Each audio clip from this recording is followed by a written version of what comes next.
ఇడ్లీస్ అనేవి మిగిలిపోయాయి. మార్నింగ్ ఇడ్లీ ఇవి. దీన్ని మనం ఈవినింగ్ స్నాక్స్ లెక్క తయారు చేసుకుందాము. ఇడ్లీని మనం ఇలా కట్ చేసుకుందాము.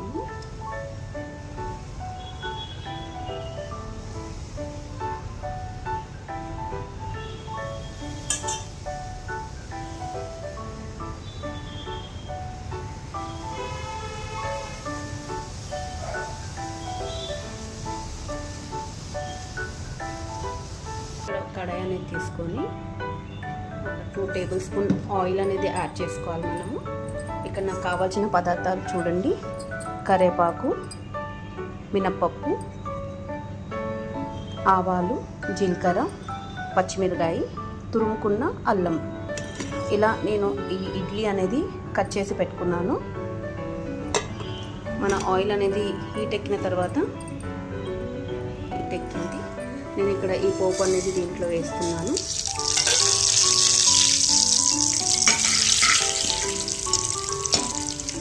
మన పోపు అనేది కొంచెం లైట్ గోల్డెన్ కలర్ వచ్చేంతగా మనం వేపుకోవాలి.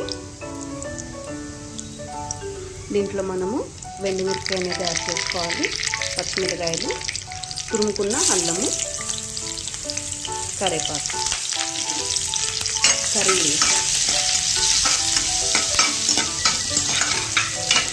చూడండి ఫ్రెండ్స్, మనం ఇలా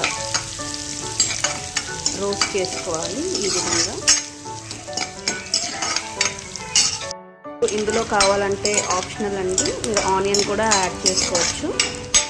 నేనైతే ఆనియన్ లేకుండా చేస్తాను. ఇలా అయితే మా అబ్బాయికి చాలా ఇష్టం. ఇలా మన పోపు అనేది వేగిన తర్వాత మనం దీంట్లో చిటికెడు పసుపు అనేది యాడ్ చేసుకుందాము. మన పసుపు అనేది కూడా వేగిన తర్వాత ఇలా వేయించుకోవాలి. ఇలా వేయించుకున్న తర్వాత ఏదైతే కట్ చేసి పెట్టుకున్న ఇడ్లీ ఉందో దీంట్లో యాడ్ చేసుకోవాలి.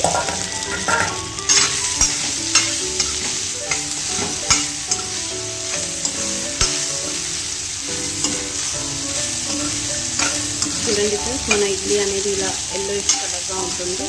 ఇది చూడడానికి చాలా టేస్టీ అండ్ డెలిషియస్గా ఉంటుంది. మనకి జస్ట్ 10 మినిట్స్లో ఇది కుక్ చేసుకోవచ్చు. ఇలాగా ఈవినింగ్ స్నాక్స్ లెక్క. ఆల్రెడీ సాల్ట్ అనేది మనం యాడ్ చేసుకుంటాము. సో మనకి తగినంత ఇక్కడ కొద్దిగా సాల్ట్ అనేది యాడ్ చేసుకోవాలి.